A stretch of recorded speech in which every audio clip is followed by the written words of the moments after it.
ادھر محکمہ امراض کریں بلال فیروز آئیے جست کرنے کے کتنے لوگوں میں اس کی تصدیق ہو چکی ہے؟ جی بلال.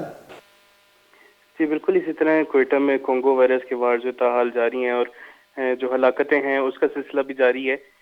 تفصیلات کے مطابق 7 روز قبل جو ہے پشین سے تعلق رکھنے والے ایک 65 سالہ بزرگ شہری تشویشناک حالت میں جو ہے فاطمہ جناح ہاسپٹل لایا گیا تھا، جہاں پر جو ہے ان کے جب خون کے ٹیسٹ لیے گئے تو ان میں جو ہے کونگو وائرس جو ہے اس کا ٹیسٹ مثبت آیا، جس کے نتیجے میں 7 روز بعد جو ہے آج وہ انتقال کر گئے. اور اب تک کی تعداد کے مطابق جو ہے فاطمہ جناح ہاسپٹل میں کونگو وائرس کے جو پیشنٹس ہیں جو ایڈمٹ ہو چکے ہیں ان کی تعداد 30 ہے، جبکہ جو ہلاکتیں ہیں ان کی ہلاک شدہ لوگوں کی تعداد جو ہے 9 ہو چکی ہے.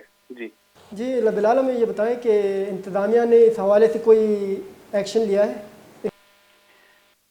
ان کے یہ جو ہلاکتیں ہو رہی ہیں یا جو کونگو وائرس کے زیادہ تر مریض ہیں ان کا تعلق یا تو قصاب فیملی سے ہے یا ان فیملی سے ہے جو کہ جانوروں کو رکھنے کا کام کرتی ہیں.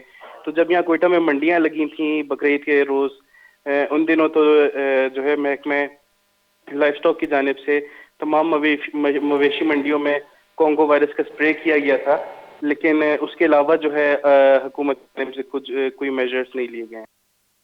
شکریہ بلال. آئیے گوشگیں کہ 65 سال مردمی ایشی اولی تصدیق بودتا آنی تعداد 20 تا چه گیش ہیں.